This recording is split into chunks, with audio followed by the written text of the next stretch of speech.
مریم نواز صاحبہ کا بیان دیکھیں تو یہ وہی پرانا سیکولر بیانیہ ہے، مولوی تو مسجد میں اچھا لگتا ہے، لیڈرشپ، قانون سازی اور ریاستی نظام، بھائی اس کے لیے تو سیاستدان ہیں، یہ ہم پر چھوڑ دیں۔ یہ سب کون چلائے گا؟ یہ ہم چلائیں گے، اس میں ہمیں کسی دینی رہنمائی کی کوئی ضرورت نہیں ہے۔ دین صرف نماز، روزہ اور نکاح پڑھانے کا نام ہے، نکاح پڑھاتے رہیں اور آپ صرف یہ 25,000 لے کر خاموشی سے ممبر و محراب میں قید ہو جائیں۔ یہ سارے سیاستدان یہ کہنا چاہتے ہیں کہ علماء سیاست میں نہ آئیں تاکہ ہم اپنا گندا دھندا آرام سے چلاتے رہیں۔ یہی تو سیکولرزم کا اصل ٹارگٹ اور ہدف ہے۔ مذہب کو مسجد میں محدود رکھو، ریاست اور سیاست کو ہم خود سنبھال لیں گے۔ اور یہی وہ دھوکہ ہے جسے خوبصورت الفاظ میں ائمہ اکرام کی عزت بنا کر پیش کیا جاتا ہے۔ مسئلہ نہ ہی چندے کا ہے اور نہ ہی ائمہ اکرام کی عزت کا۔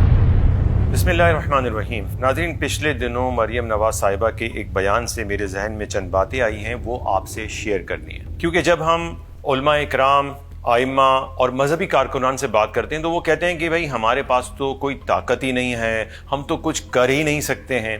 آپ مجھے صرف 5 منٹ دیں، میں آپ کے سامنے کچھ ایسے اعداد و شمار رکھتا ہوں کہ آپ کو جان کر اس کے بعد اندازہ ہوگا کہ آپ اس ملک کی کتنی بڑی طاقت ہیں، لیکن آپ کو خود اپنی طاقت کا اندازہ نہیں ہے۔ مریم نواز صاحبہ نے فرمایا تھا کہ ائمہ اکرام تو نماز پڑھاتے ہیں، ہم نہیں چاہتے کہ وہ چندے کے لیے ہاتھ پھیلائیں۔ پنجاب کی 65,000 مساجد کے امام کے لیے وزیر اعلی پنجاب مریم نواز کی جانب سے وظیفہ مقرر کرنے کا فیصلہ کیا گیا ہے۔ مریم نواز نے کہا چندہ اکٹھا کر کے امام مسجد کو ادائیگی غیر مناسب ہے۔ اصل بات یہ ہے کہ یہ مسئلہ نہ ہی چندے کا ہے اور نہ ہی ائمہ اکرام کی عزت کا، مسئلہ سیاسی میدان کو مذہب سے پاک کرنے کا ہے۔ وہ کیسے؟ آئیے سمجھتے ہیں۔ لیکن اس سے پہلے میں ایک وضاحت کرنا چاہتا ہوں کہ ہم میں سے اکثر لوگ یہ سمجھتے ہیں کہ زیادہ ووٹ اور سیٹ لے کر پارلیمنٹ میں پہنچنے اور وہاں اکثریتی رائے سے کسی بھی طرح کی قانون سازی کی جا سکتی ہے، اور لوگ یہ بات سمجھتے ہیں کہ اگر پوری پارلیمنٹ مل کر جمہوری طریقے سے یہ رائے دے کہ ہمیں اسلامی نظام چاہیے، جمہوریت نہیں چاہیے، تو ان کی اس رائے کو قبول کر لیا جائے گا۔ لیکن ایسا نہیں ہے۔ کیوں؟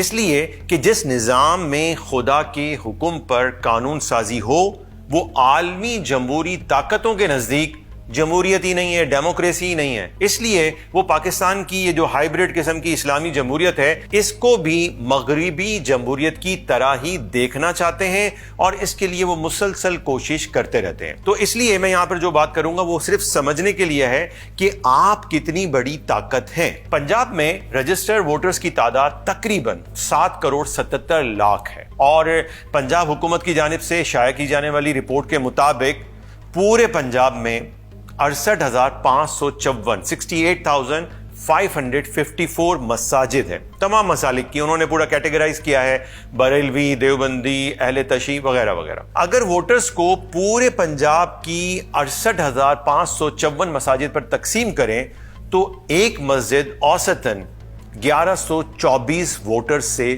جڑی ہوئی ہے۔ یہ ایک ایوریج ہم نکال لیتے ہیں۔ اب ذرا سوچیں، اگر ہمارے ائمہ مساجد خود کو صرف نماز، جنازہ، نکاح اور مسلکی اور فقہی مسائل تک محدود نہ رکھیں، بلکہ نماز کے ساتھ دین کے مکمل نظام یعنی سیاست، معیشت، عدل، تعلیم اور معاشرت کو بھی سادہ زبان میں لوگوں کو سمجھانا شروع کر دیں، اگر وہ یہ کام 5 سال مسلسل کر لیں اور لوگوں میں شعور پیدا کر دیں کہ اسلام صرف عبادات کا نام نہیں بلکہ ایک مکمل نظام زندگی ہے، تو پھر کیا ہوگا؟ اصل تصویر ذرا یہاں دیکھیں۔ 2024 کے الیکشن میں پنجاب میں 3,62,00,000 لوگوں نے ووٹ ڈالا، یعنی ایک مسجد سے وابستہ 1124 میں سے صرف 528 افراد نے ووٹ ڈالے تھے۔ اب ذرا یہ تصور کریں کہ اگر ہر امام صرف اوسطاً یعنی ایوریج ایک مسجد میں 300 افراد کو اسلامی نظام کے لیے فکری طور پر تیار کر دے۔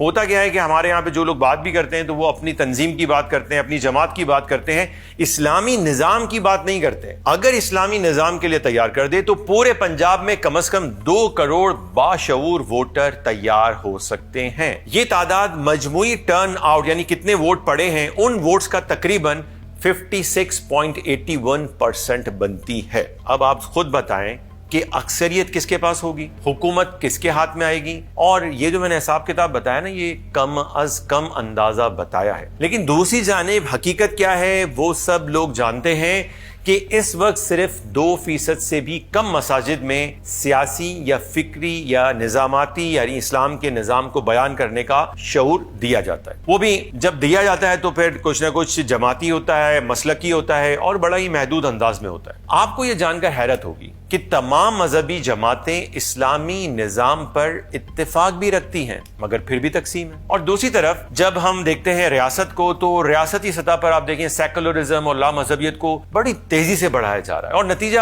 یہ ہے کہ عوام میں بھی اس کے رد عمل میں اسلامی شعور پہلے سے کئی زیادہ تیزی سے بیدار بھی ہو رہا ہے. اور ہم نے پچھلے دنوں اس کو دیکھا بھی. اس کی ایک واضح مثال جو ہے وہ تحریک لبیک پاکستان ہے. یہ لوگ کون تھے؟ یہ مسجد, مدرسہ اور خانقاہ تک محدود لوگ تھے, لیکن جب انہوں نے ایک مسئلے پر یعنی کہ قانون ناموس رسالت کے مسئلے پر عوامی موقف بنایا اور تنظیم بنائی تو 2024 میں ووٹوں کے لحاظ سے تحریک لبیک پاکستان کی چوتھی بڑی سیاسی طاقت بن کر سامنے آئی. تو پیغام بالکل واضح ہے کہ اگر ہر مسجد صرف چند سال سنجیدگی سے اسلامی نظام کے لیے فکری تیاری شروع کر دے تو تبدیلی ناممکن نہیں بلکہ یہ لازمی ہے. اب آپ مریم نواز صاحبہ کا بیان دیکھیں تو یہ وہی پرانا سیکولر بیانیہ ہے جس کے مطابق مولوی تو مسجد میں اچھا لگتا ہے, مسجد میں ٹھیک ہے. اچھا مولوی تو وہ ہوتا ہے کہ جو نماز تک محدود رہتا ہے. لیڈرشپ, قانون سازی اور ریاستی نظام, بھائی اس کے لیے تو سیاستدان ہیں, یہ ہم پر چھوڑ دیں. دین صرف نماز, روزہ اور نکاح پڑھانے کا نام ہے, نکاح پڑھاتے رہیں. سیاست, معیشت, قانون, عدالت, فورن پالیسی, یہ سب کون چلائے گا؟ یہ ہم چلائیں گے. اس میں ہمیں کسی دینی رہنمائی کی کوئی ضرورت نہیں ہے. اور آپ صرف یہ 25,000 لے کر خاموشی سے ممبر و محراب میں قید ہو جائیں. اصل میں یہ کہنا کیا چاہتے ہیں؟ یہ کہنا چاہتے ہیں, یہ سارے سیاستدان یہ کہنا چاہتے ہیں کہ علماء سیاست میں نہ آئیں تاکہ ہم اپنا گندا دھندا آرام سے چلاتے رہیں. سوال یہ ہے کہ اگر علماء عوام میں دین کے اجتماعی شعور کو بیدار نہیں کرے تو پھر یہ کام کون کرے گا؟ ایسے لوگ جو دین خود نہیں پڑھتے, شریعت نہیں سمجھتے, قرآن و سنت کی بنیاد پر فیصلے کرنا ان کے نزدیک اساطیر الاولین ہے, پرانے زمانے کی باتیں ہیں, اور جن کا پورا سیاسی نظام مغربی نظریات کی غلامی پر کھڑا ہے. جب مذہبی لوگ سیاست سے دور ہوں گے تو سیاست میں مذہب کی بات کون کرے گا؟ اور جب ریاستی فیصلوں میں دین کی آواز ہی نہیں ہوگی تو پھر کیا ہوگا؟ عدالت سیکولر یعنی لامذہب, تعلیم سیکولر یعنی لامذہب, معیشت سیکولر لامذہب, میڈیا سیکولر لامذہب, اور ہے آپ کے سامنے. اور پورا معاشرہ پھر اس کی بدولت کیا ہو جائے گا؟ سیکولر اور لامذہب ہو جائے گا. یہی تو سیکولرزم کا اصل ٹارگٹ اور ہدف ہے. مذہب کو مسجد میں محدود رکھو, ریاست اور سیاست کو ہم خود سنبھال لیں گے. اور یہی وہ دھوکہ ہے جسے خوبصورت الفاظ میں ائمہ اکرام کی عزت بنا کر پیش کیا جاتا ہے. سچ یہ ہے کہ دین صرف مسجد کا نام نہیں ہے, دین پورے نظام زندگی کا نام ہے. اور علماء کو سیاست سے نکالنا دین کو اجتماعی زندگی سے نکالنے کی ایک منظم کوشش ہے. اسلام تو اپنی دلیل اور نظام میں ایک سپر پاور ہے, لیکن مسلمانوں کی پاور کس میں ہے؟ وہ ہے اجتماعیت میں. اگر علماء اور مذہبی جماعتیں جاگ جائیں, اللہ کرے جاگ جائیں, تو پورا نظام ٹھیک ہو سکتا ہے. اور وہ یہ سب کر سکنے کی استطاعت بھی رکھتے ہیں. اور اس استطاعت یعنی کہ یہ بات تو کر سکتے ہیں, لوگوں کو شعور تو دے سکتے ہیں. کس نے انہیں روکا ہے؟ کسی نے بھی نہیں روکا ہے, لیکن وہ یہ خود کام نہیں کر رہے. اور اگر وہ یہ استطاعت رکھنے کے باوجود بھی یہ کام نہیں کر رہے اور لوگوں کو شعور نہیں دے رہے اور آپس کے اختلافات کو دین کے نفاذ سے زیادہ اہم سمجھتے ہیں اور اس وجہ سے وہ جڑنے کے لیے بھی تیار نہیں ہے, مشترکات کے اوپر اور پولیٹیکلی طور پہ بھی جڑنے کو تیار نہیں ہے, تو پھر میں یہی کہوں گا کہ آخرت میں اللہ کے سامنے جواب دہی کے لیے تیار رہیں. اور وہاں کی گرفت جو ہے وہ بہت سخت ہے. ہم اسلامی نظام کے شعور کی بیداری کے لیے کام کر رہے ہیں, شعور کا ساتھ دیں.